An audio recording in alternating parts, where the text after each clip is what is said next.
তারা সিটিংবাজি করছে, বলছে যে আপনার হিমাচলের কথা বলছে। এখন দেখি যে ওটা লোকাল গাড়ি, নোয়াখালী। আপনি আজকে ঈদ যাত্রা করছেন? জি জি। টিকিট পেয়েছেন? টিকিট এ পর্যন্ত এখনো পাই নাই।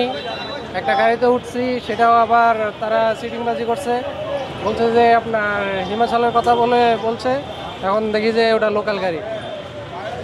এখন সব যাত্রী আমরা নেমে গেছি গাড়ি থেকে, নেমে এখন কাউন্টারে আসতেছি, এই টিকিট পাওয়া যায় কিনা। টিকিটের দাম কেমন দেখছেন? টিকিটের দাম তুলনামূলক আগের থেকে অনেক বেশি, দেখুন।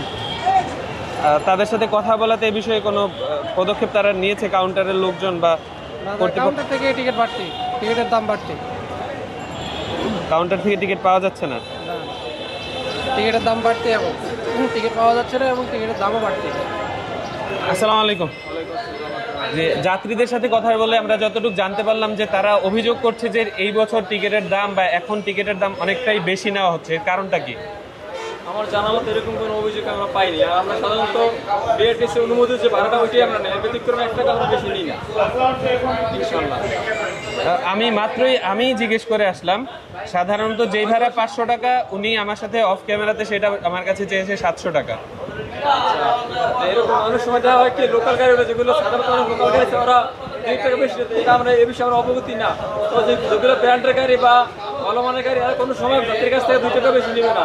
এরা ঈদের সময় 500 টাকা নিব, ঈদের ছাড়াও ওই ভাড়াটাই নিব, বাট 2 টাকা বেশি নিয়ে আমাকে যাত্রী হয়রানি করবে না। যাত্রীদের আরেকটা অভিযোগ হচ্ছে টিকিট অ্যাভেলেবেল নেই বলে হচ্ছে বাস আসার পর হচ্ছে টিকিট দেওয়া হচ্ছে তড়িঘড়ি করে, সেক্ষেত্রে বাড়তি ভাড়া কিছুটা আদায় করা হচ্ছে। না না, এরকম কোনো অভিযোগ আমাদের জানা মতো আমাদের নেই। তবে টিকিট তো অনেক সময় অনলাইনে যাত্রীরা আগেভাগে, টিকিট তো সাধারণত সম্ভাব্য অল্প কিছু টিকিট থাকে, 2-1টা টিকিট থাকে গাড়িতে, বেশিরভাগ টিকিট আগেভাগে অ্যাডভান্স আমরা বিক্রি করে ফেলাই। কারণ আসার সময় যদি 2-1টা রিজার্ভ গাড়ি থাকে, ওগুলো আমরা লাগানোর পরবর্তীতে ওই টিকিটগুলো আমরা তড়িঘড়ি করে বেশি, এছাড়া তো বাড়তি কোনো গাড়িতে বেশি হয় না। তাও মানে বিআরটিসি অনুমোদিত সরকারি নিয়ম অনুসারে আমরা ওগুলা এর ব্যতিক্রমে না।